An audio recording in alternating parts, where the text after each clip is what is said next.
and bruises, bumps and bruises, bumps and bruises, bumps and bruises, bumps and bruises, bumps and bruises. Bumps and bruises, bumps and bruises, bumps and bruises, bumps and bruises, bumps and bruises, bumps and bruises. Yeah, shout out the priest in the chat. Bumps and bruises, we like the fuses. Grab a seat and hear what the news is. Don't confuse us, you know the name. We the best and the brightest in this podcast game. Derek Marcos and Drizzen with the hot takes and recaps. Hit us in the chat, we welcome all feedback. Turn it up, cause we giving them hell. We the best in the business, now ring the bell. Bumps and bruises, bumps and bruises, bumps and bruises, bumps and bruises, bumps and bruises, bumps and bruises. Bumps and bruises, bumps and bruises, bumps and bruises, bumps and bruises, bumps and bruises, bumps and bruises.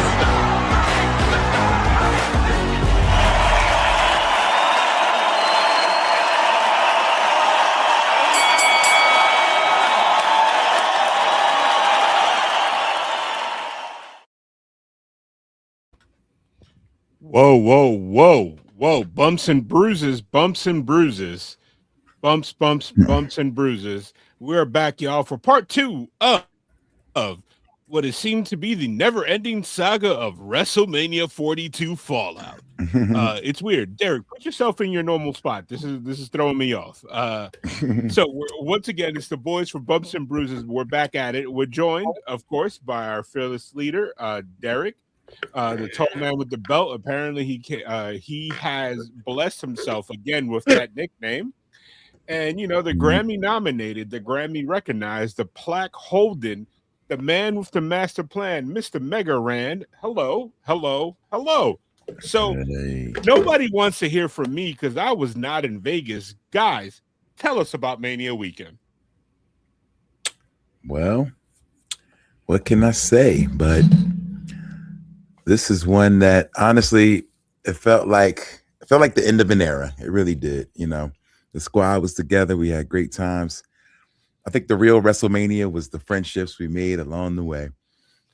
Because it's a Hallmark commercial, the friendships that we made. Because that show was not it, at least the first night.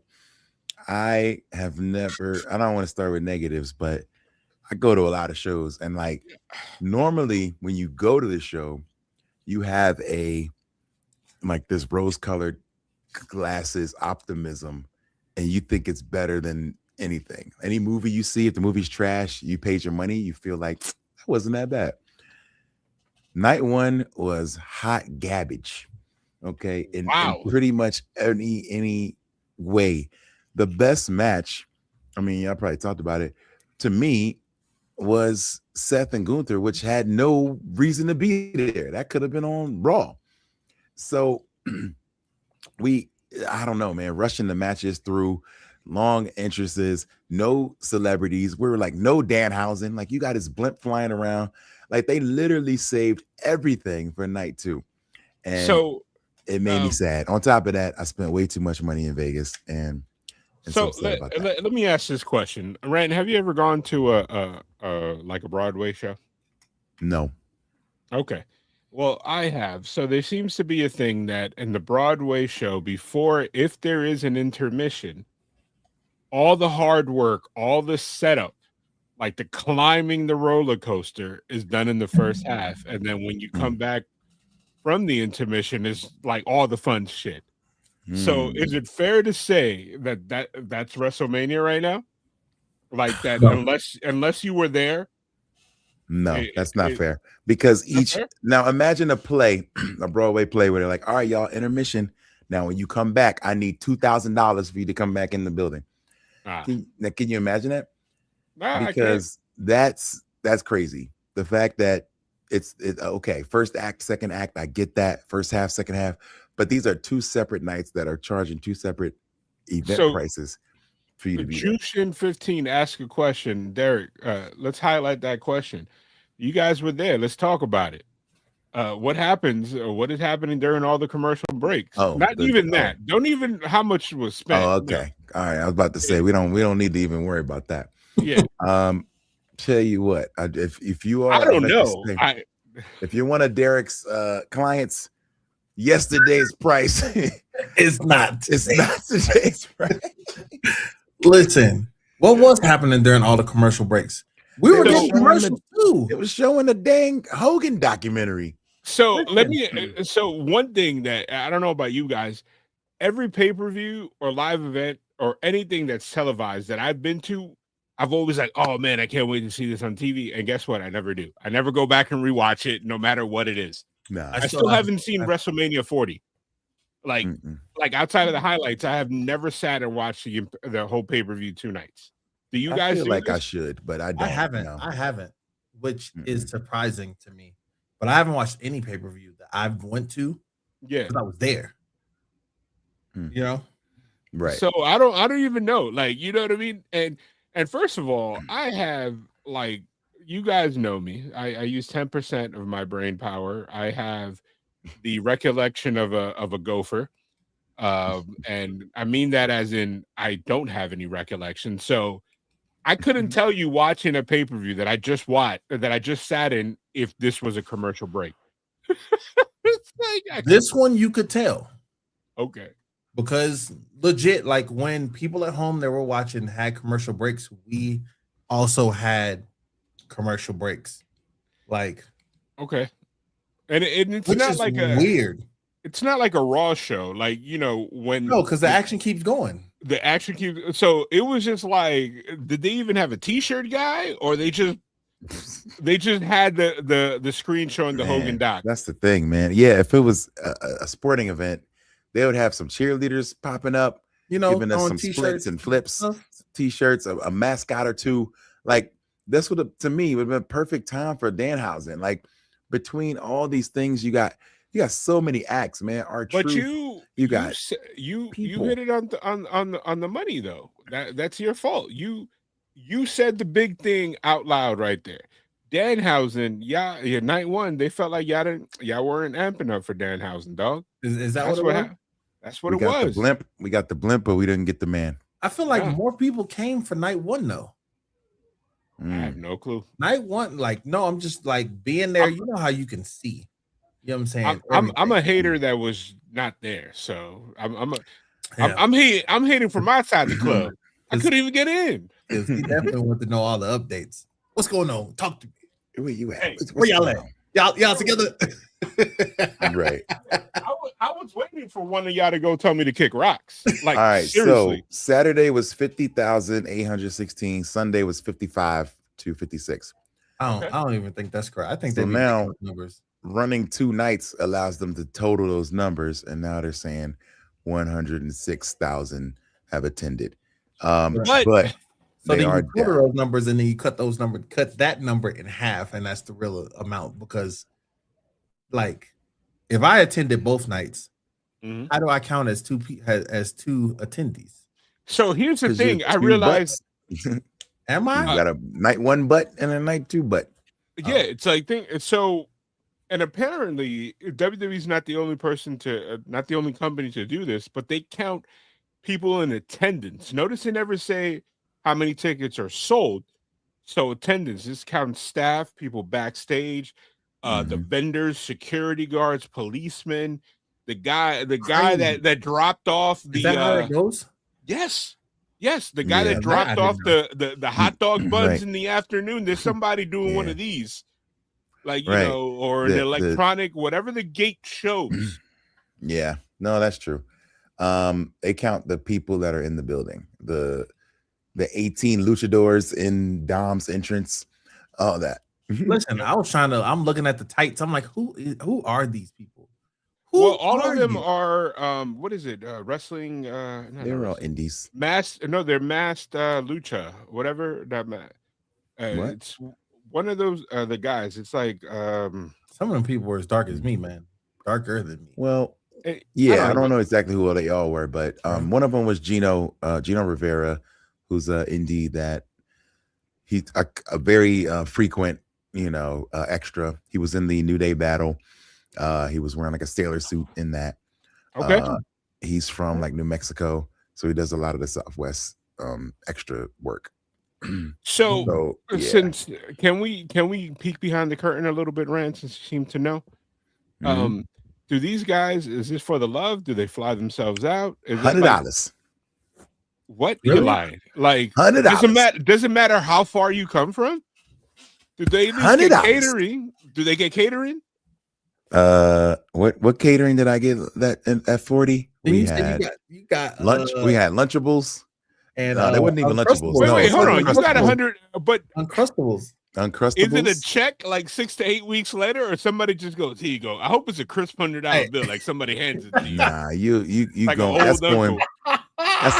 That's a net 30 or net 60. That's Oh, coming. you get a 1099 from that? Yeah, you definitely That walk in is and you fill out wild. the So paperwork. you're getting taxed. Now I would hope for Mania it's more than $100. Might be like $250. I don't know. I mean, this But gotta there be is an something. extra work. There's an extra work rate, which is usually a round number, like $100. So, So if I'm basically, pull- you couldn't even buy a couple shirts from the superstore, like Dang, for the sure amount couldn't. that you make. Yeah, Hey, for real. Rand just realized that right now. He's like, "Oh shit, he right." Nah, but it's the look. It's the look of it all, man. When you're trying to get on, you have to be a reliable hand. Like it's the business. Like Yeah. you don't want to be that one time they call you and you just say no and then they never call you again. The crazy thing about stuff like that, it'd be that one time that you're like, "Man, this ain't helping me."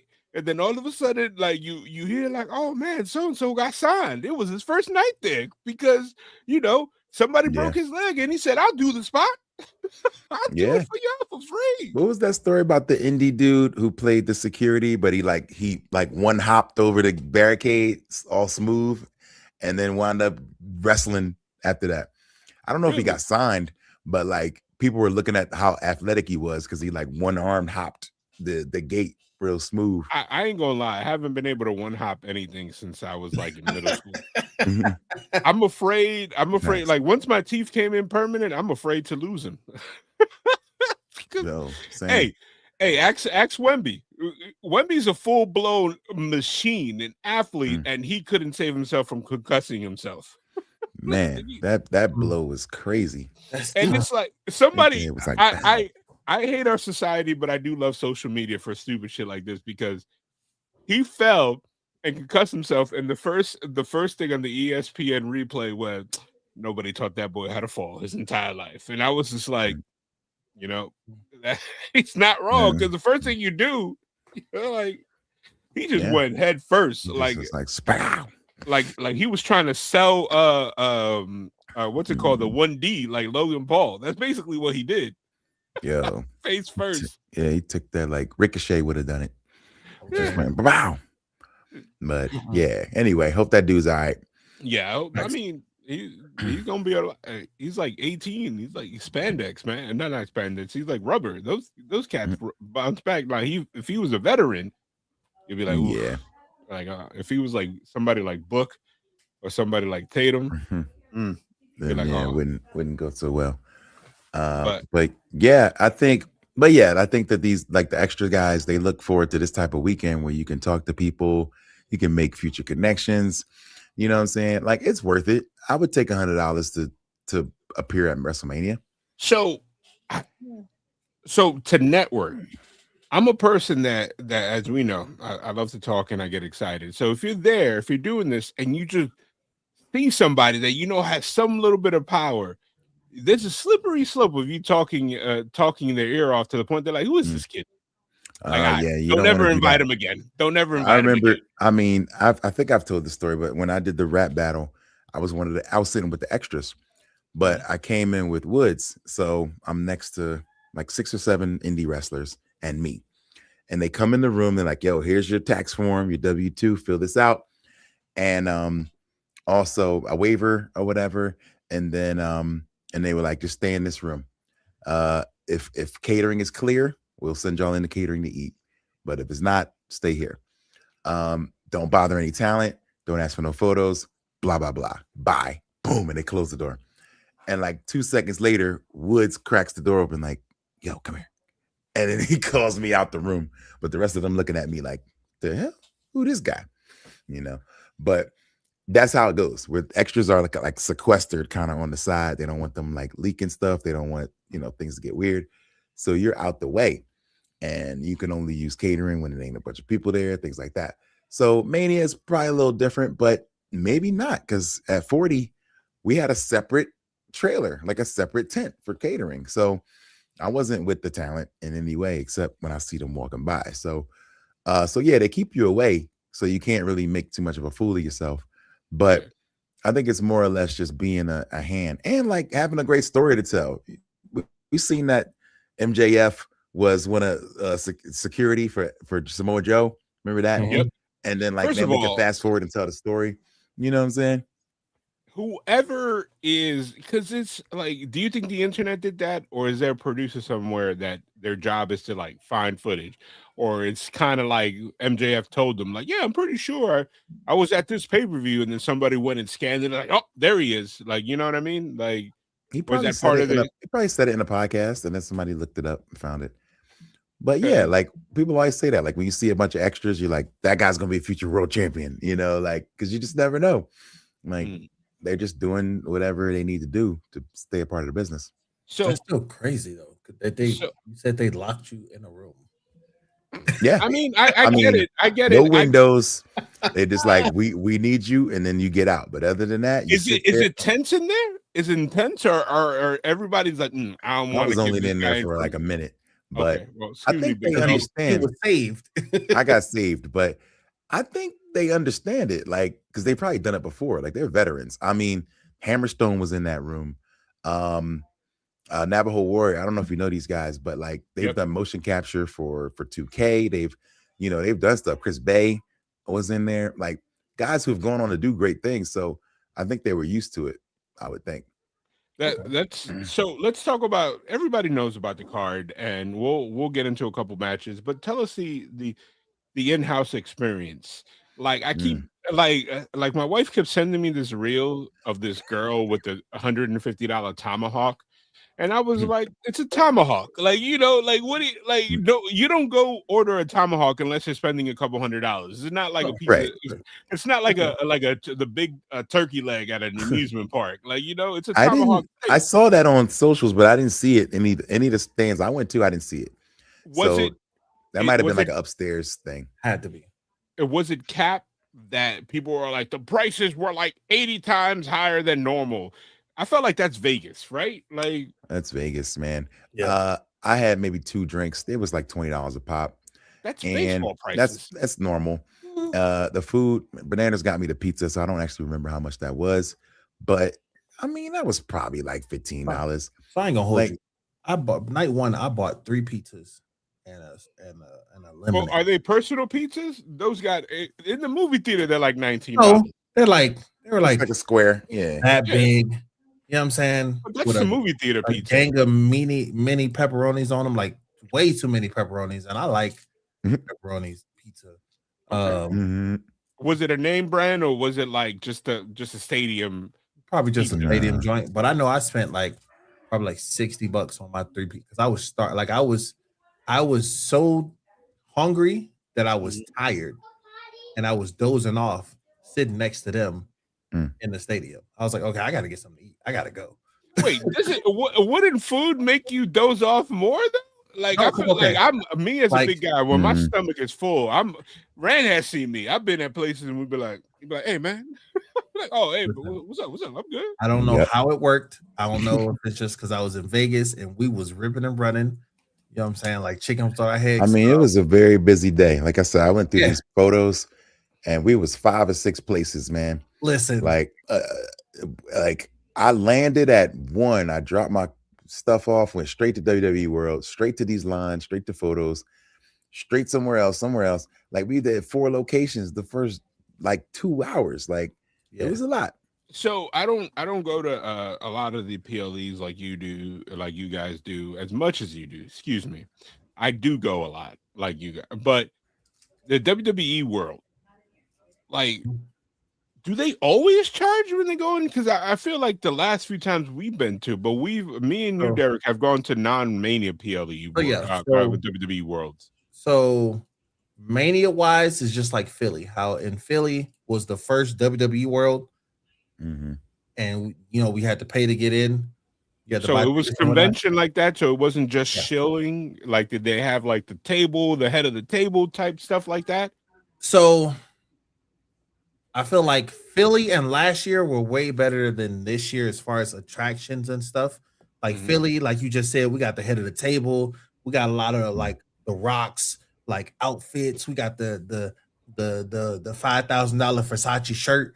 You know what I'm saying? And then like it was a lot of the legend stuff. You had the Hall of Fame stuff. Like some of that stuff is the same in each one, but then you have different stuff. So like with LA, with not with LA, with Vegas last year and Vegas this year, there was a lot of UFC stuff. You know what I'm saying?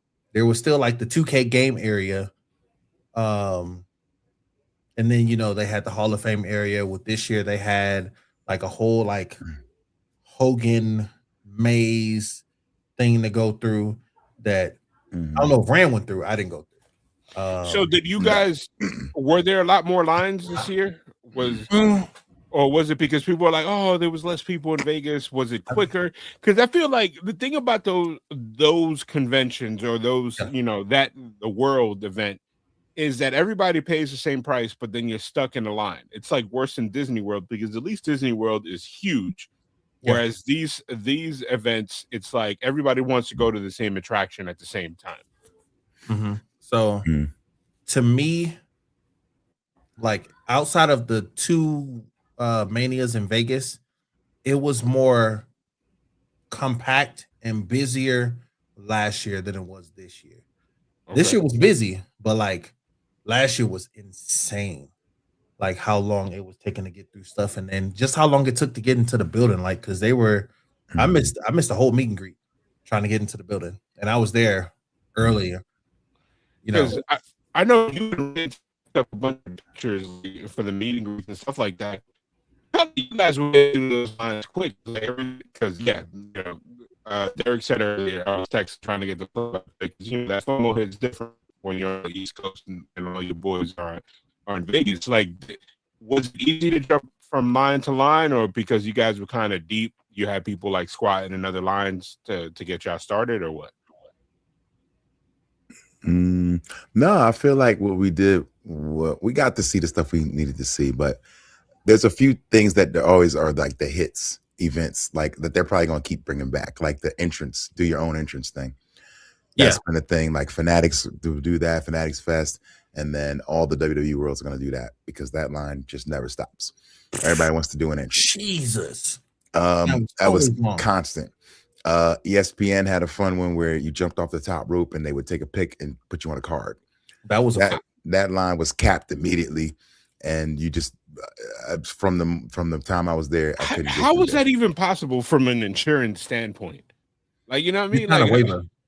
You sign a waiver. You sign a waiver, yeah. And you jump on like a pillow. You don't jump on an actual ring. You jump on like a bunch of pillows. I know, but still, it's like if I'm more prone to like hurt myself because I'm a bigger fellow, but not some like high school kid that weighs 130 and is an athlete. That line was too long. Oh, yeah, I would have done it, but the line was too long. Did you guys both? Did you guys do entrances? No, that line was too long too. But I'm not. Is that something you would have wanted to do? I feel like with a room full of strangers, because those are always packed. I feel so awkward, bro. I'm like, nah, never mind. I'm good. Nah, they cheer you on. It's real supportive. Like, I would have done it. I'd have done it. It was cool. And like every once in a while, like you'd hear the music because you only get like probably a minute of an entrance, and then you hear the next one, and you hear the next one. And once in a while, you hear a track and be like, "Oh snap, Razor Ramon," like something like that. Yeah, you hear something off the wall. You hear something different, but usually it's just Jey Uso and Roman and CM Punk. So, would you have done the full blown Bret Hart? Because guys, in real life, Mega Ran is a huge Bret Hart fan. Yeah, it's like, you guys ever seen Have you guys ever seen those old Michael Jackson videos when he just stands in front of the crowd and they just start screaming and crying? That's right. when it comes to Bret Hart. Okay, calm down. Oh. I think yes, if they gave me a leather jacket, I'd do Bret Hart. I would be the glasses, I'd do a Bret Hart. I'm still trying to find those glasses. Have you guys? Oh, no, I haven't seen them. bro. I felt like you probably got them at like. I feel like, yeah, they gotta have him at WrestleCon. I would think it's probably too corny for him to like sell them at his table. That would be corny. but like, where do you? I'm surprised nobody's like figured out a bootleg person that could do, because those glasses. I remember way back in the day when he was full timer, and I couldn't even afford them, bro. They were like $40 back then. Then as a kid. Wow. Like, yeah, man. That's what happens when you're the best there is, best there was, best there will be. I don't know. Yeah, I haven't seen him in a very long time. But every one of us, y'all talking about me being a Bret Hart fan, but every kid wanted to be the kid that got the shades put on him. That's what I'm saying. Every kid wanted that. No, the Jey Uso, you know why I don't even like those? Because he doesn't give his glasses away. You guys have noticed that? He keeps his glasses. Oh, yeah. Like, he just does, he's like, let's eat together. He's like, nah, I'm keeping, this is ring gear. Like, this costs me money, fam. Like, this ain't no box of these in the back. Like, these are my actual sunglasses. Brett would take them off. He'd throw them on you. You'd be like, yeah, that was so cool. It's just like, I was sat next to a kid. I think this was in Paris. I don't know. It was one of the shows we went to. And this kid, he put on this lucha mask when Ray came out, and was just hoping he would get a moment with Ray. And Ray will seek you out. You know what I mean? If you got the lucha mask, he's gonna give you a little head to head. And like, he did it with this kid, and it just like made this dude's life. He was just like, oh my God, he saw me, Dad, he saw me. Yeah, it was so cool. So that's how I would have felt getting the glasses, like, for real. So I understand. Man, the pure tears. I remember. So I'm gonna ask you guys. So I was there in Survivor Series when Sid beat Shawn Michaels for the title, and I'm a huge Shawn Michaels fan. And for some dumb reason, I used my allowance, and on the way out, I bought a signed Sid Vicious picture. To this day, I don't know why. I guess I was caught up in the moment because he won. Yeah, and I was like, and it was just like, and I remember I was like in middle school, and my math teacher, who's a legendary wrestling photographer, George Napolitano, he just came in and he was like, I showed him, and he was like, oh, you want to sign pictures? Pulled out the binder. He's like, who do you want, Bret Hart? You want Shawn Michaels? He's like, yeah, he's literally is like look him up, George Napolitano. He was my middle school New York City math teacher for all of middle school. And it was the coolest thing ever. It like cemented my love for wrestling, because you know how like middle school going to high school, you kind of like, it's whack. And then it was just like, couldn't wait to speak to him. And he was always at every event. As a matter of fact, he's really good friends with Paul Heyman. But it is what it is. Yeah. Crazy. That's wild. So Rand talked about the glasses. Mm-hmm. I don't think I had. I wanted an elbow pad when I was a kid, but I never went to a show. Whose elbow pad? The Rock. Oh man! I forgot that he was throwing them out. Yeah, he used to throw the pad out. Yeah, you had to fight over that back in the Attitude Era. You probably had to scrap your way out. So I was one of the elbow pads. You just gotta fight. I caught a pancake. That's right. I remember you telling me that story. You got a pancake. You still got it? Break it out. He has it like you didn't get them to sign it. No, you didn't get E to sign it. Ew, how disgusting. That was back in 2019. You know what used to bug me about those pancake those deals was some people would just like, after it served people's hands, they'll be like, they'll bite it, and I'm like, ew, son, no, like that, like skip like a rock off of people's hands. It's wrestling, B. It's wrestling, B. You know, I mean, just like the Sandman. You know, shout out to the Sandman retiring over this weekend. When he does his spots where he goes to people and like he drinks their beer, I'm like, dog, you don't know this person from Adam. Okay, you don't know if he like, son, no. Okay, so hold on. So skip into that because we were there, right? I've never seen grown men cry. No. Run. Like, okay, if anybody is in the chat, or if any of y'all went to like see Usher when Usher was on tour after his residency, and he did the cherries for the females. Oh God, bro. When I tell you, grown men was running for him to pour beer into their mouth, I was like, oh. They were out there. Man. Who's the guy from the Miami Heat? Who's the Hall of Famer from the Miami Heat? The center. Oh. They got called with the champagne. Listen.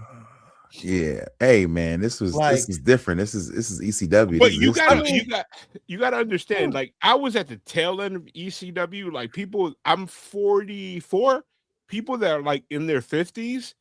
This is like I gotta run really quick. Go say bye to buddy. I'll be right. Go ahead.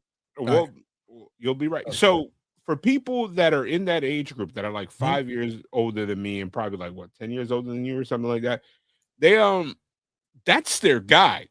I love Sandman, but I didn't understand, like it's like somebody like you know how like if I talk to my nephew right now, my youngest nephew who's what 24, if I'm like and I'm like they start playing the Jay-Z song or like Renegade with Eminem and I'm like woo, he's looking at me like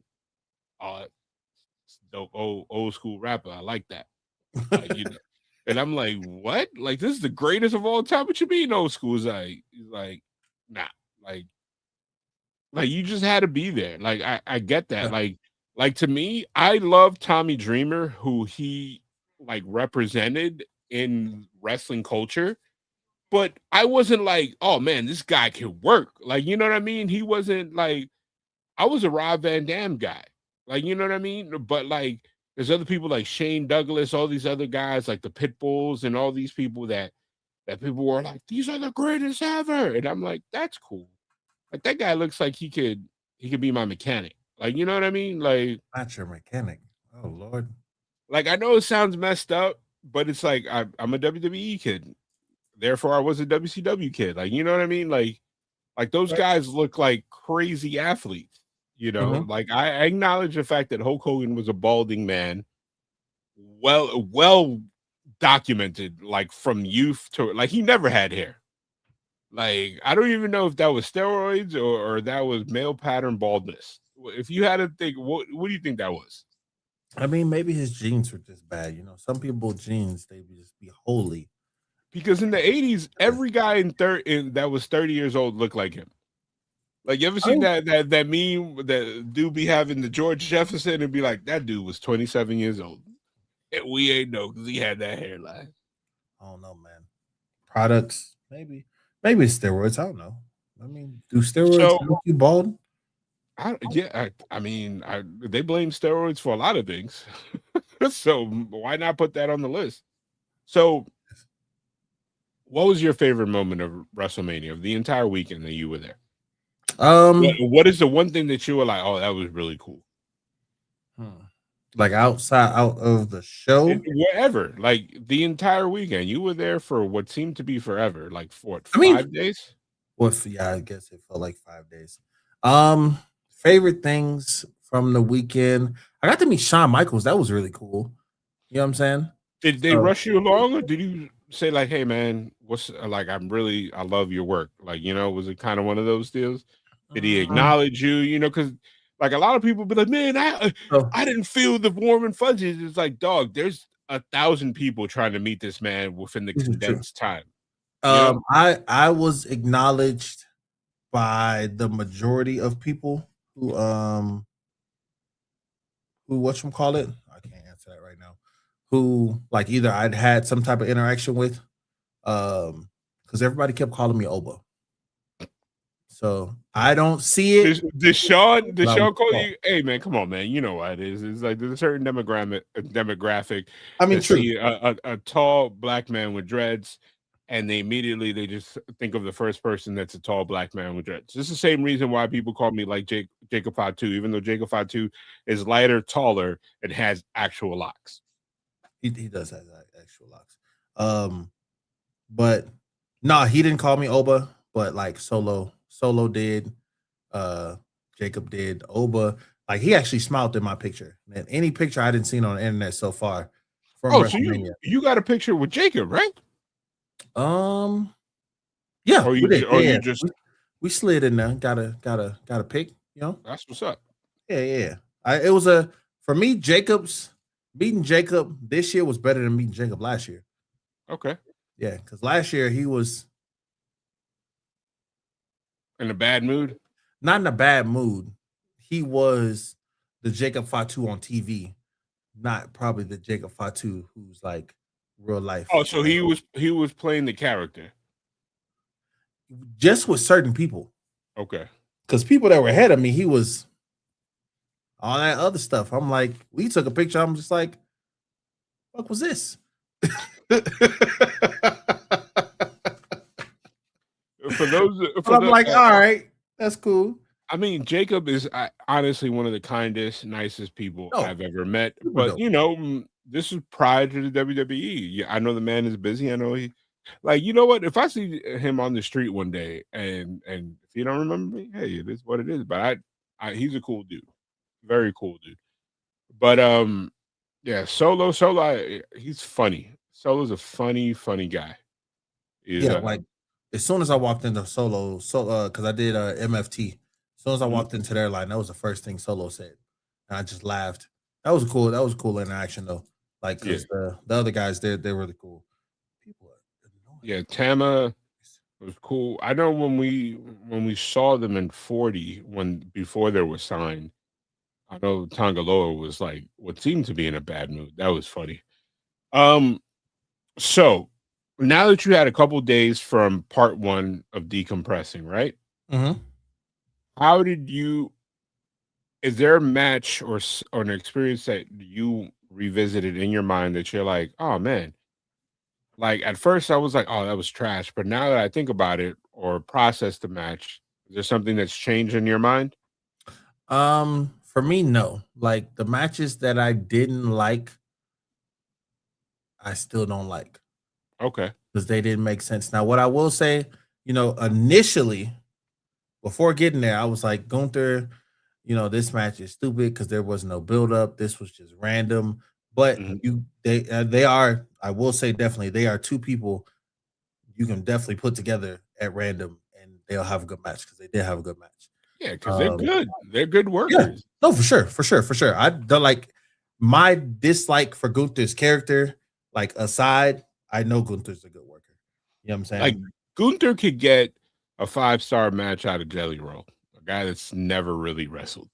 Yeah, because he's gonna beat the mess out of Jelly Roll though, and then also sell for him like crazy. Like, you know what I mean? It's like he's gonna be a good lead partner. So, what? Something else? Did you go back and watch the Oba match? Yeah, I had to because that was the match that I was upset that I missed. Like I missed the night 1 match of both nights this year, just like I missed the night 1 match or the first match of both nights last year. But that one was the one I was like visibly upset to have missed. And let's go through that. Can you explain to our viewers and listeners why I hate Brock Lesnar? For 2 years in a row you missed the first matches of every WrestleMania. Did you miss the first match in 40? I can't even remember because 40 was such a blur. 40 it was a blur. 40 we were all together. We were on time. You know, we were there before the show started. I saw Coco, what is that child's name? Never mind. I saw Shorty do the national anthem and everything. Like, you know, everything was good.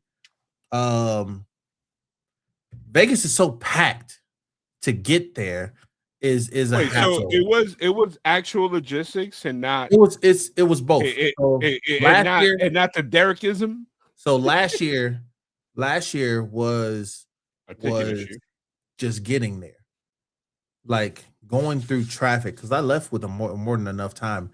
And then night 2, when I got there, it was like my ticket. They were BSing about my ticket and everything. Outside of that, this year, it was these ticket prices are high. Okay. So I'm trying to see what it is, because out of the 2 days I went, if Rand wasn't there, I wouldn't have gone to night 1. Really? You would have sat out? Yeah. I'm surprised you guys didn't. Well, Rand bought his ticket, but he bought his ticket ahead of time, and I didn't know. Yeah. like, well, Rand does that. Rand gets FOMO. Rand I'm learning. he's Mr. FOMO. That's why I'm like, you know me. You know me. Like yeah, I had a lot of FOMO and I was texting you guys, but me, I'd be like, nah, man, I'm good. Like I'll figure things out. I always do. You know what I mean? Like I'm very much a go with the flow. To the point that you're like, so you came out here just to be like, it's all good. Like whatever happens, that's basically how I am. Listen, So like the pool party was lit. I saw, or it might have been lit just on people's pictures. Like what is it? the Gronk thing? Yeah, no, wherever Rand went for night night 2. two. Yeah, I have no clue. because it was going on night a- 1 and night 2. I'm not a So get in the pool kind of person. So did I you wouldn't. not go to the to SmackDown, or you did, or no? SmackDown Raw did not attend. Okay. So what did you? So tell me, how was it on? You flew back Tuesday, but no, you flew back actually Monday night. How packed was that airport? Was there any familiar faces when you were leaving? No, no familiar faces. I technically, if by technicality, by time wise, I flew back at after midnight.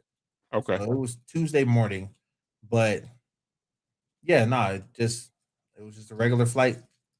No BS going through TSA. Flight was delayed, so that sucked. How you think WWE would have handled that whole if the TSA strike would have still been happening? Not the strike, if they would have still been partially shut down. Honestly, I feel like would you have reconsidered going? I still was gonna go. Like I had already planned and started grinding out to go and everything. So regardless, even if I didn't go to any other nights, I was gonna go there to do like the meet and greets and those experiences, WrestleCon, all that stuff. I don't know. I mean, luckily they would have had, a couple days to pivot if need be, but I think nobody. Like, how they like? Honestly, we were lucky as consumers that did not happen on a crazy weekend. I mean, it was crazy for that whole month, but it wasn't like it conveniently happened after the Super Bowl. Like, you know what I mean? There wasn't no World Series. And there he is. He ran in. So I'm gonna pose this question to you, Rand. What's up? So you came in real loud. Oh, sorry. Came in hot. My bad. Coming in hot. Sorry. I just been running around with a 4-year-old. I'm hyped. It's all good. So would you have made it if the government partial shutdown would have still occurred? You would have had to like leave 5 days before get to Vegas? No. But I'm lucky in Phoenix. We don't have those issues. Like this is like one of the smoothest run airports in the country. So even when it was bad, it wasn't bad for me. We got lucky. And no, but yeah, if I had to go extra days and all that, nah, it's not happening. But I'd have gotten a car. I'm 4 hours away. Like I could have drove. My man, a little humble brag right there. Like, we'll find a way. Like, so did you when you flew back, did you fly back with any talent? Did you see anybody at the airport, or was it relatively calm by the time you rode? It was quiet by Tuesday. It was pretty quiet.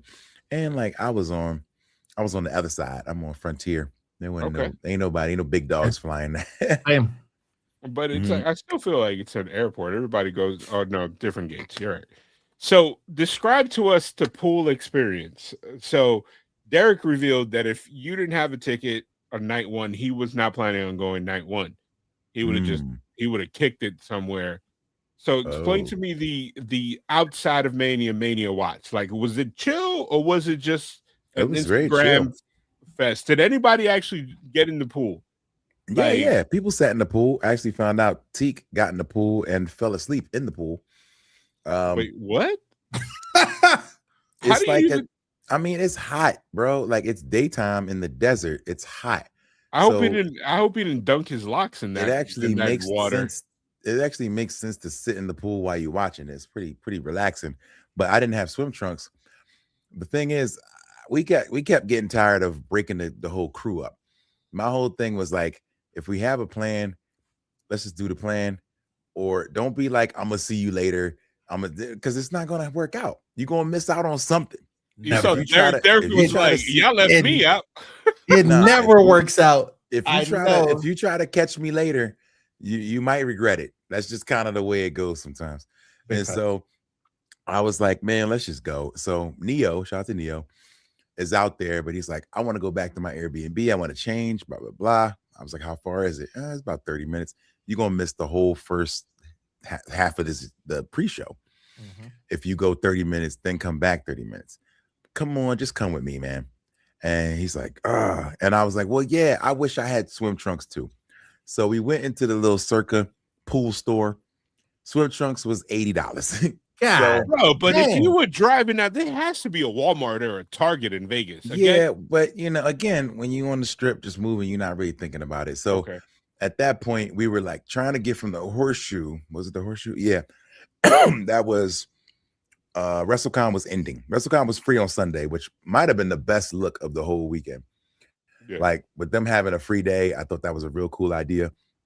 And granted, some people left. They said about 25-30% of the people probably already was gone. But and that's people might have felt salty if they paid full price and saw a lot of empty tables. So it made sense. But I saw everybody I needed to see. You know what I'm saying? The Hardys was still there. Will Ospreay was there. Was it was the same experience like in California? You remember in California when we saw was it Matt, or did we see both of them at WrestleCon, and it was like all love? Like that was cool. I mean, they had a line, bro. Their line didn't stop till literally the end. They had to send people away. Derek was like, "Oh, so y'all don't want my money?" And they're like, "Sorry, we closed." Like, all right. They didn't want to take any more bread. Like that's how busy that was. So that line was nonstop all weekend. Anyway, we got to see a lot of people. We saw Cross, we saw Enzo, we saw Zilla, we saw Ospreay, Thunder Rosa, so many people. And then it was time to go. So now it's cutting it close. Like they ended right before doors opened at Mania. Okay. And so it's like, all right, now. Because you standing around talking now. We done talked to a bunch of people. Zay had to get his picture with Melina. He was going crazy over that. I know he's a big fan of crash out. That's his crush right there. So listen, that boy. Yeah, Zay was on one. But I'm glad we got to take care of him. He was crazy. On cloud nine. I can shoot my shot for other people, but I can't for myself. I was like, he want to marry you. He's like, I was like, yeah. He said his mom was like, don't go to Vegas and get married. And he said, unless it's Melina. That's funny. And so now you got an hour's time between like show starting and WrestleCon ending. We're not going to the show, or maybe we're still thinking about it. But if we go back home, change clothes, it's not gonna happen. So and I'd have missed Oba and Brock. You know what I'm saying? And I didn't want to miss that. So two out of the three of us did not miss Oba and Brock. I mean, it's okay. It's okay. I'm Oba's stuntman, so I was there in spirit. Yeah, he was there in spirit. You saw that NFL players started doing his shuffle. Oh man! All I know is they cheated. My man got robbed. Competition. You know what? I saw that. Justice for Derek was supposed to have a free belt. He got it was robbed, random dude. A random the only thing him and Oba had in common is they were both African American. That was it. That's where it stopped. The guy was short. The guy did not have locks, and he had marbles around his neck. He didn't even have the war beads. He had marbles. Listen, I don't care. I'm sorry. I'm biased. He's my friend. Yeah, man. They screw my man. They ask him to get into it, and then just to screw him. Asked me to do it. That's messed up. That's the crazy part, because I wasn't gonna do it. You were just walking in there like, hey, you. No, literally, I had two separate employees that were working there that asked me to go do it. One asked me as I was going there, and I was like, yeah, someone else already asked me, so I'm on my way. That's crazy. But the first one stopped me. That's all right. They put you up on you got up on that Jumbotron. So they got you on the Instagram. They got you on their gram, so that's cool. I mean, So and forgive me if I didn't ask you this. Were you on the stage by the time he came out, actually, or no? No, I got there right after he ended. I saw the event. I was filming as I was walking up. Oh yeah, and it was somebody else, and I'm like, oh man. But I saw the video though, so I got to catch it. But yeah, they robbed my man's though. They robbed my man's. At least you would, because I assume he dapped everybody up. Nope. That was still on stage. No. Well, I was gone, so because I wasn't in the top 5, they booted us out. Oh yeah, you had to go. You couldn't just stand around. I ain't even make it to the top 5, which I'm like, I should have. He was first cut. Made it. Yeah, he was in the first group of cuts, 5 which was kind of crazy. Why? And so we over there doing other signings, doing the strut. How you not making it?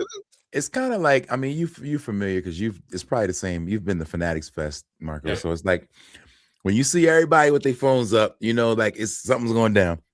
And that's kind of how it was. We went away and then we went to go do some of the photo ops. And then Oba's music hits again. And then I hear everybody go, ah, and I'm like, oh, he out there. Oh man, he out there. And sure enough, he was.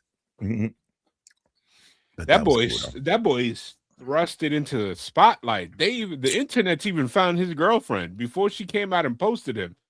They found this woman, everything.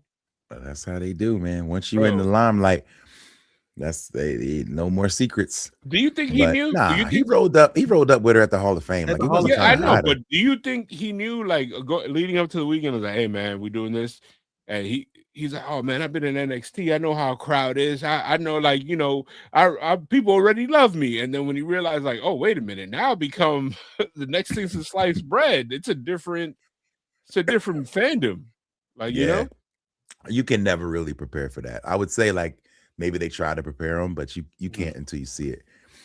That's a whole different ballgame. But yeah, man, I think I don't know how much of WWE World y'all talked about, or just in general. Oh, the stadium swim was what we were talking about. I think it's a great experience. It was $40. You get to sit, but if you're a big baller, you might pay a couple $100 and have your own cabana. Mm-hmm. And that cabana, a TV or something, or had audio. I think it has a TV, maybe some audio. You got drink service coming to you. And I saw Sean Ross Sapp had a cabana, a few other people I knew had a cabana. But yeah, even if you didn't, you could sit on a lawn chair. But the first 2 hours of the show, it was blazing hot. So we just out there with towels on our heads, just melting. And again, I didn't have no swim trunks, so I'm in sweatpants and a black t-shirt. And I'm just like, this is not what's up. So call me inexperienced. Stadium swim, is that stadium is the name of the pool or the club that they had it, or was it something in the background of the stadium? No, it's called stadium swim because it's how to watch sporting events by the pool. So it's not. Circa is on Old Strip. It's on Fremont. Okay. So it's really not anywhere near any of the events, but it's an alternative place to watch the shows. And yeah, it's pretty dope, man. I gotta say, it was a good experience. It's expensive as everything else is. You get yourself a bucket of beer, $50, and you just chill and watch the show. Good. But it was cool. It was cool. So what happened? Boy. We were about to go up the stairs, and we saw that Brock and Oba was starting. So I was like, nah. I just jumped off the escalator and was like, I'll just watch it in the sports book because I just didn't want to miss it between showing IDs and paying and all the other stuff that might have happened up there, because you get on this escalator and it's like an escalator to heaven to get to the roof of the Circa. It's you looking up and you're like, oh. So I was like, I'm gonna wait because I don't want to miss this match, and I'm glad I did. But it was no sound when I watched the match in the sports book. Did you have an MVP moment? Did the one tear come out? No. More or less just being surprised, man. I was just kind of mouth open, stuck. So there. Wow. Acer Maximum asked there a question: where do you see Oba going now that he crushed Brock? So, even with that particular question or that comment, does Oba's first title win, and hopefully, I'm declaring in the future, it looks like he's already a made man. Is that going to hit different than Kofi's? No. Is it because Kofi was a groundswell and this is just now an expectation? Yes. Yeah, it's 100% different. That Kofi was due to the support of the people, the fans. It wasn't something we saw coming. You know, it'd be like Daniel Bryan. You know, it's like one of those things where it's like a movement actually kind of created it. But like Oba is a huge deal, and yeah, it will be emotional. But I don't think it'll feel like Kofi because he's going straight to the top. Like I didn't watch him in NXT, but I was just talking to Zay about it. He's an NXT nut. And he's like, that's kind of what he did in NXT. I mean, that is what he did. He came just out, started running through people and went to the top. I watched.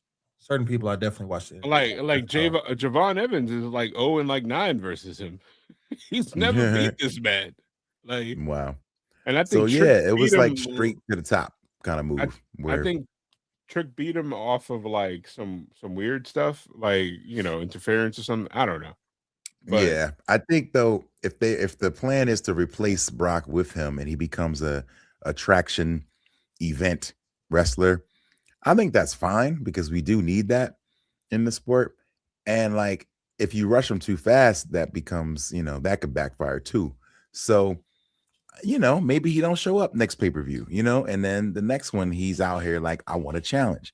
Because as of now, I can't like you're the Brock killer. Like who else can stand up to you? You know. So so you can't really book him now. He can't just like start a program versus let's say like Solo Sikoa. Like you know what I mean? Like he can't. Not really.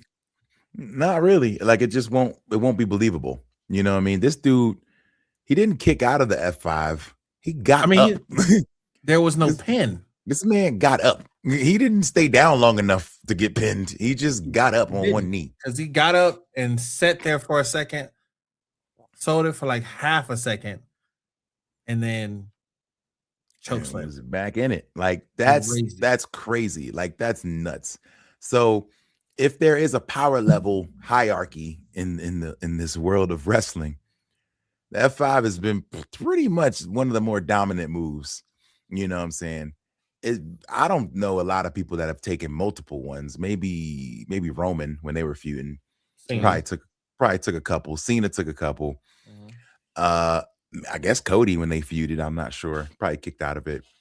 Yeah. But like not a lot. Like you already on a higher tier when did they get out of that? Is this what we wanted for him? Or is this something that it's like yeah, we wanted him to win, but did we want a long match? Did we want him to be eased in and like have a climb to the top? Because now I feel like you said, he can't just show up on Raw unless he's squashing somebody. And or he can't even show up on Raw and wrestle anymore, really, if I'm being real. Like no, he kind of can't. Like if it's not a title match, like why would you even do it? I mean, he could come and just squash people. That could be fun to watch. I mean, but anybody that beats Rock that has beaten Brock, it's always been a quick match. You know what I'm saying? Yeah. Like looking back at just since Brock became, you know what I'm saying, like the version that he is now, or that he was. Suplex City Brock. Like anybody to beat him, even like Goldberg, it was quick. Boom. So there's no way that you could book him as like, let's say all of a sudden somebody like Siobhan or somebody like that wins the IC title and he just goes, hey, I want that belt. He comes out and runs through him. And it wouldn't make a ton of sense, but I mean, because you got to save that Gunther held the IC title for a long time, so why not? Like he could just be like, this is mine, and now he just becomes synonymous with the IC title. Like he could, you know what I mean? Gunther did that for like a year. So I couldn't see it happening. And I kind of agree with Acer. I do feel like more personality would help.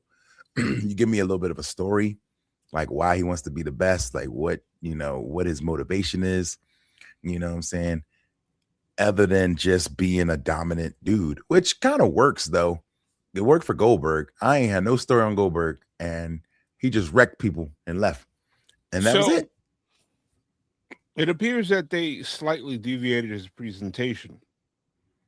And this was just from one appearance. Like the suit is different than his ethnically loud shirts that he was wearing leading up to this. Like, do you like this form-fitted suit, Oba, or do you want him to go back to like the gator sin green patterned shirts type deal. Yeah. I don't really have a.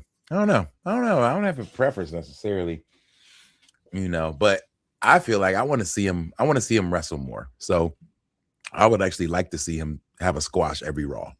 You know what I'm saying? Like, just because he's that dude and his entrance is a spectacle. He's a spectacle. We need to see that. So I wouldn't even be mad at that. But what about you, Derek? Do you like his Raw look, or do you like the look he had before?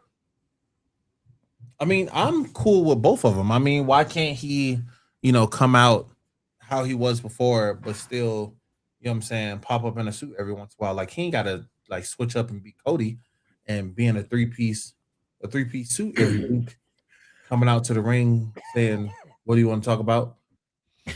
I felt like the fact that he didn't wear a jacket means that they couldn't tailor a jacket that would look crazy. Yeah, probably. I mean, the no jacket look better on him. Jacket's like, I think he gets it. He gets the small things that you can't really teach. So if you could book him this summer, do you draw it out till next Mania, or do you have him run through everybody and become the champion? Because that could backfire, in my opinion. Like, you know what I mean? Like, if you go through, like, let's say he does Jacob, let's say he does Roman, he does like all the people, and the last stop is Roman towards the end of the year. Like, where do you go from there? He wins the title. Like, why not? Like, everybody again. It worked for Goldberg. I mean, the problem is, and the problem is, though, if you like you said, you just rush somebody straight to the top, then it's like, where do you go once they're at the top? So I think they're pretty good at dragging things out, as we've seen throughout these last few years with these storylines. And so I think they'll take their time with him. Because it's like you now have two final bosses on the same show. Yep. Gunther and Oba. You know what I'm saying? So either it's a crash course to them going at it, or you now have two untouchable beings on your show. And then if they go at it, then who wins in y'all opinion? Oh, Oba. Because I think Gunther is only undefeated if you have a career on the line. Like, I think he can lose otherwise, because he's not indomitable. Like, I think Oba is. What? Say that word again. What's that word again? Hey, I'm Hispanic. I'm Hispanic. Okay. Abdominal. He's not invincible right now. Oh, okay. Like, he's won by nefarious means. He cheated. He technically tapped out to Seth twice. Not to Seth, to AJ. Tapped out to AJ, yeah. And I think Dragon Lee almost beat him off of technicality, and then he beat his ass. Like I think it's a different I think if you book Oba and some nuances like that, maybe down the line, but no, Oba will run right through him. Yeah. Because I think we keep seeing Gunther as this unstoppable force. No, it's that Gunther has this thing that he pulls it out. Pause. Well, yeah, I think he's just smarter. I think that's the point that they trying to push with him, is that he's the smartest wrestler. Yeah. You know what I mean? Like, he'll always find a way to win. He like, kind of wrestles like Ric Flair in his heyday. Like, Like, I can't even tell you, outside of the power bombs, he wins matches 10 different ways. Right. But like, if he's facing a main eventer, he pulls out those multiple power bombs and then, just drops you on your head, and then that's how he pins you. Mm-hmm. He doesn't have a lead up move. He's not like, you know what I mean? He does he's almost like John Cena in the last 5 years, that John Cena just goes out like every match and it's like, I'm gonna throw in 2 or 3 more moves randomly. Like, this is what I'm gonna do today. Well, speaking of moves, did y'all talk about Jade busting out a new move? The old Sandstorm. Did y'all talk about that? No, we have not. Thoughts? No. First of all, did she execute it properly? I want to give Jade a whole lot of flowers, because all these idiots saying she can't wrestle, I don't want to hear none of that. Like, She went out there and wrestled and did a great job. I don't have any notes, honestly, about anything in that match. The end started getting a little sloppy. They were like, oh, let's flip this and reverse this and reverse that. But like Rhea pulling out a reversal of the Jaded that I've never seen. You know what I mean? Like all that stuff good. That was good, so good. And it takes two to tango. So like to be able to work together that well, I gotta give major props to those ladies. And I mean, and Jade ain't got nothing to prove to nobody. But yet on that biggest stage, she says, you know what? I'm gonna show them what I can do. I'm gonna pull out some extra moves. We're gonna do some new stuff. They run it back? I hope so. Or do you keep them apart and then towards SummerSlam bring them back together? Because they're the biggest match that SmackDown has right now, because they haven't really elevated anybody else to the main event level. That could change a couple months down the line, because you still have the roster that includes Julia. It still includes what's it called, Big Mama Pump. Like, you know, we got a bunch of people that are like on the cusp, and we got Tiffy time. I think I think they might go with a heel Tiffy, because it makes the only sense. She's not doing anything, and you have a story right there saying like, yo, I was in the main event in the women's title match last year, and then this year I'm not even on the show. That books itself. No, 100%. I think so. I think they run it back. Why not? And then maybe somebody else steps up from the back, and we get some future stuff. But right now, I think you're right. That's the second best thing on SmackDown right now, outside of the world title. Yep. And so that, if they did it right, that could main event Backlash. Like if y'all didn't want to do a world title match, that could main event. Yeah. You know what I mean? So the story and the rumors and innuendo is that the tag match that was long rumored is off the table. So we're not getting Jelly Roll, Pat McAfee versus Cody. And eye is gone. No. He doesn't have major injury, but I do see him sitting out. He's not going to have a match. Do you think somebody challenges him when he comes out on Friday, or he has a promo and then just rolls out? Somebody has to challenge him. I don't think he's going to be ready, bro. His eye. Listen, look at Liv Morgan. She's 3.5 weeks after that bump, and she keeps looking worse and worse. Right, she still looks crazy. But he doesn't have to get challenged for then. He just needs to get challenged. He needs a person that's gonna, even while he's gone, cut promos on him. You know what I'm saying? Yeah. Because Cody with the title, like, I'll see you when you get back. One of them, like, you get a moment where they like, I'm gonna see you when you get here. I'm gonna be waiting. Do you have? We need a good heel. Do you know what? And call me crazy for this, because we saw them interact on Raw. Is this a situation that when Cody comes out, you have Gunther come out? Oh, and then because we saw them interact, you have LA Knight come out, and then Nick Aldis would be like, Cody, you're banged up, so we're gonna give you this month off. But if you guys want to face him, you guys will be at Backlash, a number one contender match. Yeah, I can see that. I could definitely see that. They'll probably do like a 4-way or something. Yeah, they like 4-ways.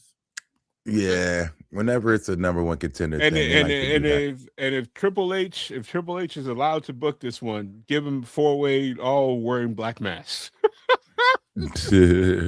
for a masked man match. So, did they say why this match is off the table? I mean, outside of the injury, it wasn't like the people's rejection to this. I honestly don't know, because if you trust the dirt sheets, and that, like, I'm not an insider, so that's the only source is saying that Pat McAfee has pretty much told everybody, he's like, hey man, I'm done. Like, I guess for him at least, the reaction was polarizing. Like, it was not like he got like go home heat, but not for his character. It was just because he showed up. And, you know, and he couldn't do anything with it. Like, you remember when Dom had go home heat, and then he turned that into something? He harnessed it. Right. Mm-hmm. Like, Pat McAfee was probably like, hey, dog, I got a podcast. I got multiple checks. Yeah, like, yeah, he's like, I'm not having fun here. And I get it. It ain't really that fun. I'm also not having fun. So y'all stay at home. Jelly, you get the front row seat. I don't know, maybe do a song for Backlash, you know. That's cool. And Don't do a honestly, random performance. Don't do that. like if they want to kill the business, they'll do something stupid like Jelly Roll versus Pat McAfee, which I would be like, oh God. Like a lot of people forgot, Pat McAfee actually trained to be a wrestler, and then WWE gave him the Corey treatment. Graves. But Corey Graves actually got hurt. But no, with Pat McAfee, they're like, hey, brother, how about you do this? You commentate. Wow. And then while he did that, speaking of, man, yeah, he became, what he is. What do you think about, speaking of, well, not really, but yeah, sort of. The guy when you said Corey Graves. So today, some heat came out on your boy Uncle Dave, your man's. He said, my boy, and actually, yeah, that's your uncle. So yep, you got it. Said, matter of fact, you guys can't see because I have the green, but it's a whole portrait of me and Dave, just like, 100%. You're the number one wrestling observer. Bro, fan of the month. He faxes me the Wrestling Observer newsletter. People get it emailed. He faxes to me. I got one right here. Nice. So, in his attempt to give Brody Lee Jr. his props during his match, which I actually missed because the show went so late that night. And they say that Brody did well. I didn't get to watch it, but the talk is that he did a really good job. I woke up to thanks for joining us when I was watching. It was one of those like. Oh, it's one of those. Like, but in the midst of that, he said Brody Lee Jr. looked better than these NXT guys. And a lot of people, and it wasn't really a lot, mostly Conrad Thompson, friend of the show, I guess you could say. Yeah, I mean, I ride for Conrad. Mm-hmm. Good who mortgage. Then said, hey, man, you don't have to put something down to big something up. Yeah, that's Bush League. And I think that's very fair that he said that. Mr. Hawks, if you were leaving when we saw each other, there were another 4 hours left in that show. Oh my God.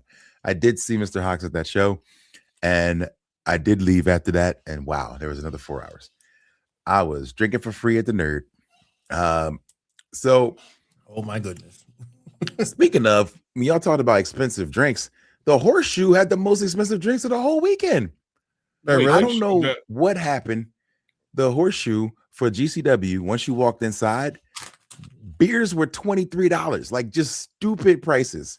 I don't know what GCW, the people that GCW. The first show that I think Derek ever went to a GCW was with me and Shane. And you order beer. They were like, the girl said to us, "This is Indianapolis." He was like, "Oh, the beers are 3 for $5." And I was like, "What do you mean?" It's like, you have to buy 3 or 5. She's like, "No, they're 3. You get 3 beers for $5." And then she reached back into what I assumed was a cooler and just handed me 3 beers. That's the normal GCW experience. Yeah. Not this time. They had casino bartenders set up, like doing this and like, hey, how can I help you? So I know because I offered Ricky Starks a drink and it was $24 for his vodka tonic. And so I was like, yo, what? So yeah, you had to leave the place and go to the little bodega and then get your drinks. Wait, and then sneak them in. The hotel store was cheaper. Yes. The alcohol was insanely priced inside of there. I don't understand what they were doing. That was higher than Allegiant Stadium. It was higher than anything. I am very happy I did not join you guys because the last 2 times I've gone to Vegas at all, period, was for AEW wrestling events. And most of my memories were me having a backpack, and as I'm walking the strip, stopping at one liquor store or bodega, buying a 2 6-packs, throwing it in with ice because I had the insulated joint, and just walking around because I was like, wait, you can walk around drinking? They're like, yeah, and you can walk into places. Vegas, baby. Yeah, it was ridiculous. $40 for 2 drinks at a GCW show. That sounds insane. Like you got to wait for somebody to professionally make a drink while a guy's being stuck like a pig with a light tube. Yeah, they got skewers coming out of this man's head, and I'm drinking a $20 Bud Light. I'm like, ridiculous. Well, I'm surprised you didn't grab any merch. GCW merch be low key dope. I thought about it, but I don't know. I didn't get any out of there. But yeah, the show was good. I don't even know why I brought that back up, but I was going somewhere with this story, and then I The remembered Ricky Start drink. Go ahead. before the drink, before I even got back to why these drinks Oh, are so Uncle Dave. expensive. Uncle Dave. Uncle Dave said Brody Lee Jr. is better than most of the guys in NXT. Now, again, I didn't see the match, so I mean, he very well could be. But again, Conrad just said what I would have said. You don't have to put something down to big something up. Uncle Dave says, well, tell that to your fraudcasters who you work with, because they're always putting down what I do to big themselves up. And I was like, well, wait, so there's a back and forth Twitter feud? Oh, they're still going at it, bro. Yeah. And At what's what worse point? about it is they both have their like legions of fans. So it's bad. Like if you, all they're doing is retweeting each other, responding to each other. Even now, it's been like 5-6 hours. So, okay. At what point, and again, he's a legend in the game, but at a certain point, he's a mark for himself. And I'm talking about Uncle Dave. At what point is he becoming? I feel like this is a slow roll of him becoming the old man shouting at the clouds. Because like I'm almost certain unless he hate watches NXT, you can't put those people down. Like there's people right now that are getting chances that were waiting until the people that got called up this week that are not going to be featured. Like there's a dope tag team called Out the Mud that literally were buried for a minute because a couple of the people that were involved with them got called up or got released.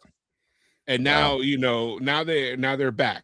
And then the singles guy that they're saying that, mark our words, 3 years from now, he's going to be main eventing WrestleMania with Oba, the dude with the dreadlocks. I forgot his name. He's really good. And you got the Evolve people that are already being positioned to taking over NXT. Like, I don't know, man. Like, whether you... Like, I feel like he says stuff, like, like, I think he thinks his radio show is like him talking to his homeboy on like a cell phone, and he just says whatever, and then he just doubles down afterwards. Yeah. Like I've never heard him talk. It's out of control. And Keanu Carver. Keanu Carver. They're saying he's gonna be pretty good. He got it. He's it. Like, okay. I don't know, man. Like, what do you think? Do you trust his taste? Because I've never heard him put down any New Japan wrestling match. Any. Never have. I mean, DCX Warlords got it right. Like, he's a rage baiter. So, like, when you say that, you know what you're doing. You know exactly what you're saying when you do it. And so you're trying to get people upset. And he would never say that about AEW. He never say that about New Japan. He just pulled out NXT. And Amanda jumped in it too and was like, okay. She's like, yeah, Brody Jr. has training from 2 of the best. I think Natty and TJ train him. Mm-hmm. So yes, he's got better training than a lot of people, but it's not necessary for you to put down their whole roster. She always comes in and provides mom sense. Yeah. Like, yes, it's a given that he has great training, but you just didn't have to say it like that. And so, but they still going at it. Like, it's to the point where, like, now, so Dave's like, well, you do it all the time on your show. And then Conrad says, no, I don't let nobody downplay somebody else for somebody else.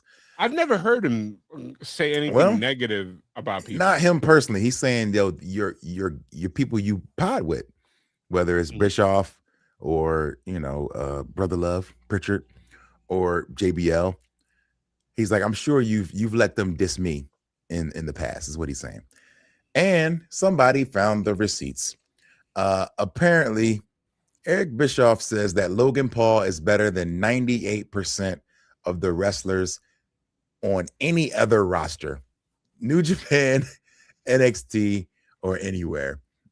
So, I mean, that's a decent percentage. Look, we have said on this show, outside of Derek, because we know Derek doesn't like it. Look, he's folding his arms. As soon as you mention Logan Paul, he tenses up. He's like, he is a phenomenal athlete. Like, he's like he took to wrestling like a fish to water, and that is amazing. Yeah, 100%, and I can't deny it. So I actually feel like, strangely enough, in this exchange, I think Comrade might be a little out of pocket because Dave is doing what he does. Let Dave do what he do. Yeah.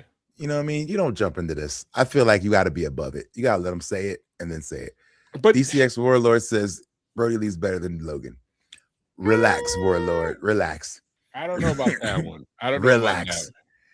You gotta relax.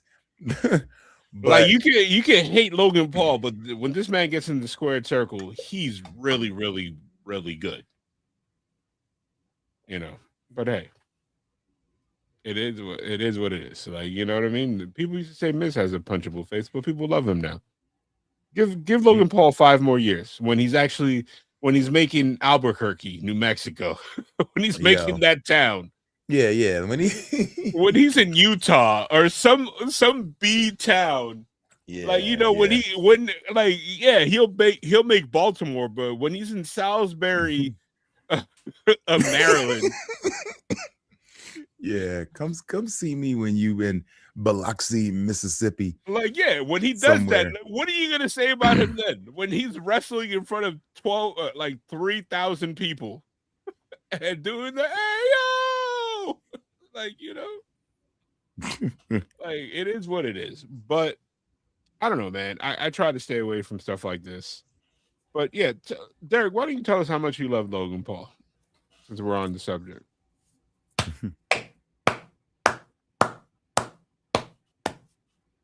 Mm-hmm. Can you show everybody your Logan Paul t-shirt? I have no Logan Paul t-shirt, but you know what's crazy? We talked about it in the group chat. They did a meet and greet where you can meet Logan Paul at WWE World. Can you tell them? Can you tell them who pulled down the biggest income?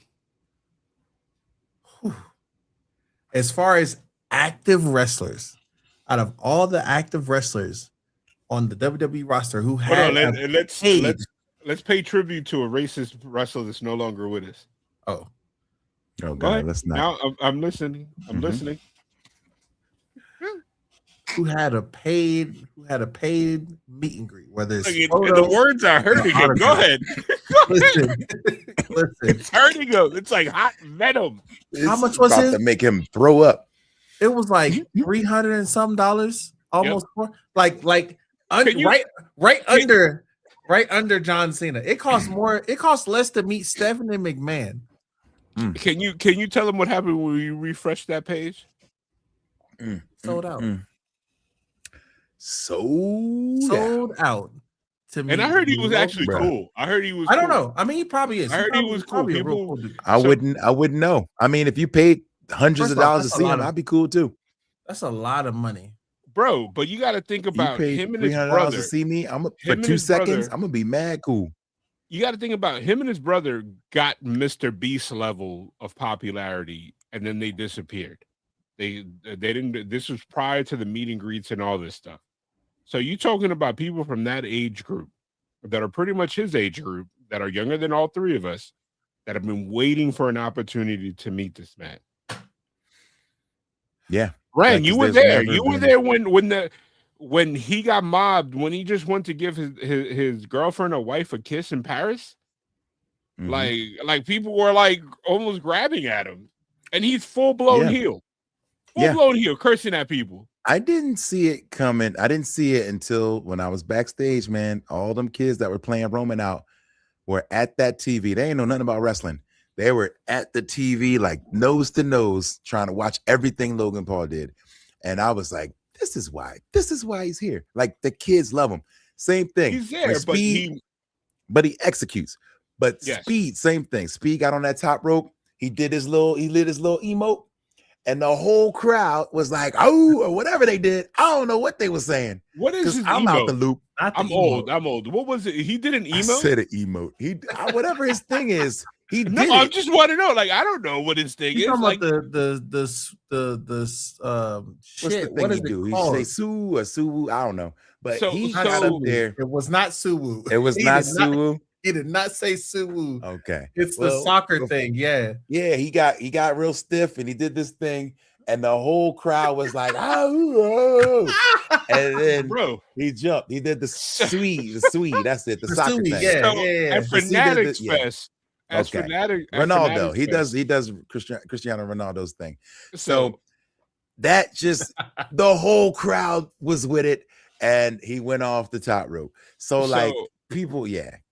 So he did Fanatics Fest in New York, right? Mhm. And all I remember was a sharp pain on my side and a fear of being trampled because I was talking and I was walking with what's it called? My boy Juan and his son Leche, you know, his son going. You met him in Philly, the kid that I gave the chair to. And he was like, "That's how I show speed." And we're like trying to push him to get to, so he gets in his walking path and like speed like high fives him. And all I felt like you ever seen like in the movies when people try to get out, like, bro, I got bum rushed by a little kid, and then I ended up being like 100 yards away from them. I was like, tell my wife I love her. Like I thought I was gonna die, son. Yo. Meanwhile, when LeBron walked past me, I was like, "What's up, LeBron?" He like nodded. Still had a crowd, but I never felt unsafe. When I showed speed cross like 10 feet in front of me, bro, it was like, I just happened to walk right by his video and didn't even, I completely no-sold him. I didn't realize what was going on. And I just got a quick moment where I walked right past. But yeah, man, they love that dude, man. So the kids like Bad Bunny. I remember we were talking. I remember the weekend that Puerto Rico. I was camping. You were at your crib. We were texting, and I said if I would have been in Puerto Rico during this entrance, I would have physically just started shaking. That's how excited I would have been. Yeah, but I showed speed. Logan Paul. I was like, oh, okay, cool. Right, exactly. It's not for us. The celebrity boxer, the guy. The problem, I was like, oh, he wrestled. The problem, and it's not really a problem because we are old, we are washed, and we are either we're stuck in our ways and we're going to watch regardless, or we're on our way out anyway. You know, whether it's like finances, whatever, we can't do as much as we used to. So we're not the primary focus when it comes to making decisions on the show. So the sad part is I find myself saying this isn't for me way too often, where I'm like, as soon as I'm about to get mad at a booking decision, I'd be like, oh, they didn't do that for me. Okay, all right. They didn't do this for me. You know what I mean? So it's sad when I think that, and it's like, yo, I am in the minority on any of these decisions, and we all are. So as much we can say we hate Logan Paul all we want, he ain't going nowhere. No, you know I actually like Logan Paul. I personally think he could benefit from not. I think he's benefiting from full-time wrestling, but I think he's too big of a personality to be every day on screen when he's not the focus. You know what I'm saying? So I get it. He's got to make towns. He's got to get used to when the camera's not on you, like doing things to get, things to help out and make other people great. The stuff you're going to learn. But I feel like he's an attraction. He is. You know what I'm saying? When he shows up, people react. So him coming out every Monday, standing on the side, just doing nothing, kind of loses him some aura. But I do understand it because he has to kind of learn that. Like, what do you do when you're not the focus of the promo? What do you do when somebody else is talking? Like, how else do you get involved when you're outside of the ring, like being a good teammate or a manager? So those reps are allowing him to learn that. But I do think he's best used as a feature player. Does that make sense? Yeah, it makes sense. Now, we're in a weird space because I don't think, and this is going to sound blasphemous, I don't think that Roman Reigns is going to have the longevity of a Cena, because Roman Reigns is split between a generation, right? Like, we love him. Generation slightly under us loves him. But the people that love Logan Paul might think that his shtick is going to get old later on. Because think about that. Roman Reigns he's building. That's fair, but I think he's building a second life. You know what I'm saying? Yeah. Logan's building a second life right now. Yep. You know what I mean? Where to the point where there are going to be people who only know him as a wrestler. You know True. what I'm saying? After 4 or 5 years, they only be like, what? Like he did other stuff? You know, they'll just know him as a wrestler. So it's like the Miz. You know what I mean? You put in enough time and you're not a reality star anymore. You're a Yep. wrestler. So I think that's going to happen. He's also between those generations to the point where you put in a few more years and people will know you more for their work. And Mr. Hawk said it. World champion by 2028. I wouldn't take that bet. I mean, you know what I'm saying? Like I wouldn't bet against it. He's I'll tell you already been a singles champion. I know Acer put that in the comments. He was a US champ. Yeah, he's already got the US champ. He main evented a pay-per-view against Roman, the Saudi pay-per-view. I think he could absolutely be a world champion in probably less than a year. I think the youngest wrestler out of the current crop that we could be like, all right, we still rock with him might be Trick or Dominic. What do you think about? Yeah, I was about to say Dom. Because I think in 10 years when we're kind of, you know, when like our uncles and like the old people like, hey, does so-and-so still wrestle? Like when we start doing that, they're gonna be like, nah, but this new guy named, you know, John Jibbity Skibbity Toilets, and you know, he does this, he does his floss or whatever the hell is gonna be new back then. They'd be like, he's really good. Mm-hmm. And then instead of the ones, he's gonna be like, we just put up a fist like this, and then he goes suey or whatever. like I don't know, man. like, but I gotta get ready to go. But do you guys want to? Did y'all grade Mania? Did y'all grade it? Like, what did y'all think of the show? Initially, we gave it like we kind of like lost over, but we could do letter grades. I could go real quick. Night one, a D. Night two, I give it an A minus. Still okay. I think night two is maybe a B plus at max, but because it was put next to night one, we like you know what I mean? That like it just leaps and bounds.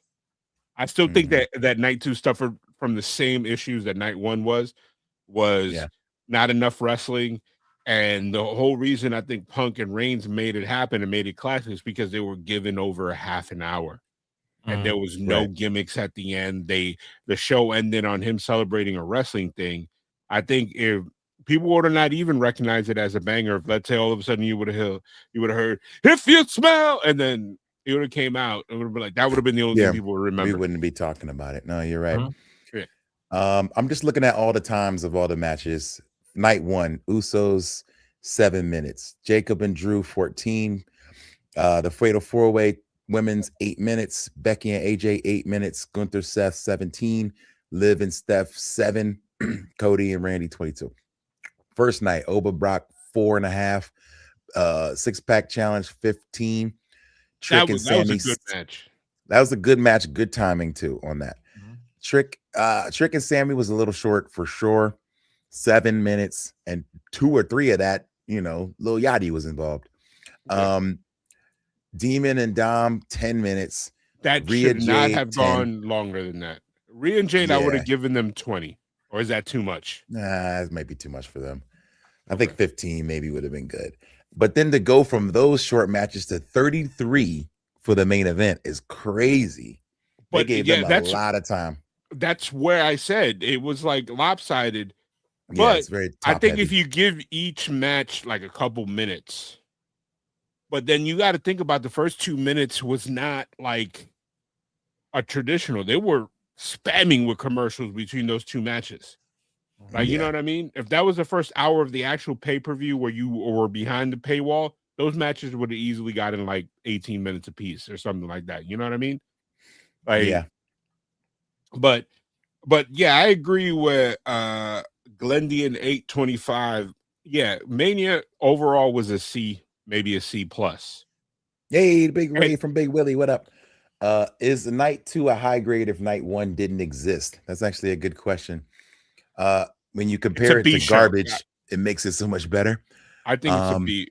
Still solid B. It would have been the worst out of the last 4. Well, no, last year was really bad, and it wasn't Mania's fault. It's the expectations of the fans. We were set up to think that The Rock was going to come out in the main event, but if we didn't have that set up, I think it would have been a decent show last year. I think that was a fallout. That people were like, "Oh, we wanted this." It's like you expecting an end credit at a Marvel movie, and then just be like, the whole movie sucked because we didn't get to see Thanos at the end. You know, it's like, no, yeah. But like I think ending the show with a very solid wrestling match without any shenanigans was the best way they could have done it. You know, despite all the bleed up and the build up and the Pat McAfee and the this and the that and the jelly roll, blah, blah, blah. It ended with wrestling. It ended with a winner, a current champion who's active on the roster. Like it not a nostalgia act, you know? Yeah, not like, oh, now this guy's about. I instantly thought, oh, Roman's about to vanish for a month and a half.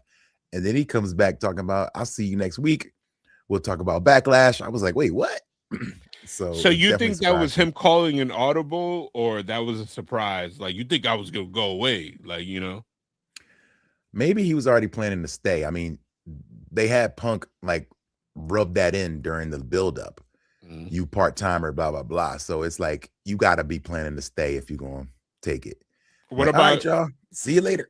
What letter grades? Both nights and overall. Okay, first night a D-. Second night B+. Okay. So overall, I'm gonna say that might be a C+. I guess we'll give it an overall C+ to maybe to B- range. They delivered, man. Like they delivered. Before you go, if night one was all we had, if that, you know, if we were the prior to the night 1, night 2 era, and somebody gave us a night 1 and that was your WrestleMania, would that end your fandom WWE? Well, I don't know if it would end my fandom, but it would definitely make it real hard to go to another one. Like I'd be like, man, forget this show for a little while. Like I don't think I would stop watching. Like, come on, I mean, what do we look like? We're not gonna stop watching, but I might take a break, especially if I went all the way out there just for that and had to come back home. I might have not cared about Raw or nothing else. What about you, Derek? If there wasn't a 2-night spectacle, if it's the one night, it was night 1. That's what you got. If the one night was night 1, for me, I wouldn't be going to another WrestleMania. Like it would have to be some really dope stuff for me to go to another WrestleMania, because WrestleMania is so expensive. Would you have paid to leave earlier? Would you have changed your flight? I'm still gonna get my meet and greets, man. I still gotta meet my folks and get stuff signed and take pictures.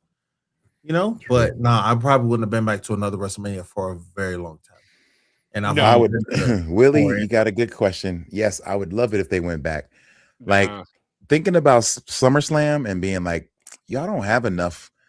It's not that you don't have enough talent. It's just we don't have enough time to properly book 2 nights of wrestling, of pay-per-views. But someone, I think it was Blaze, he said in my Discord that the 2 nights together without commercials was just about as long, or something like that. It was just as long as the AEW pay-per-view. And people talk a lot about AEW's shows going too long. And he was just saying, you got to keep that same energy, is that with the commercials, it's the same length with ads, segments, entrances, and what's not wrestling. It's just as long as AEW. So I think that's fair. There was a wait time of 4.5 hours. 4.5 hours. So 2 hours, 45 minutes of wrestling, 43 minutes and 30 seconds of ad time, 36% wrestling, 61% waiting time from doors open to doors closed. Crazy. That's crazy. It's insane, but also I think if we revert back to one night, I think more fans will be priced out because they would want to gouge even more. Like, hey, it's only one night. You know, we only gonna be here tonight. Do you not want to be a part of this? You know what I mean? Yeah. I think the way you fix creative, right? Not creative, but like booking in WWE is you get rid of all these B shows. These Saturday night's main event that are just there to just keep random people to show up on TV. Nothing ever happens that it's like an anime movie. Those are house shows. Yeah, those where are house it's like nothing's gonna be permanent. If something's happened or something does happen, it's because something went really, really wrong, and they need to like change course. Those are house shows. I mean, they need the reps. I mean, 1 minute we want them to have the reps on one hand, but yeah, if they're meaningless, like the Saudi pay-per-views, like I haven't watched almost any, and very rarely does anything important happen on them. So yeah, they're just like, they're house shows at that point. So Derek, now to you, your grades and what do you answer Big Willie-ism's question. Night one. I just remember one night Manias were exhausting, dog. New York and New Orleans. Whew. I give night one a D. I give night two probably we'll go to A. We'll go to A. I give the whole show together like a B minus C plus, somewhere in there. Okay. Yeah, just because it didn't make sense. And then night two was just a big ass sausage fest. Like it was one woman's match, and like everything else was the men's. Even though there was a total of 4 women's matches, they could have split them up.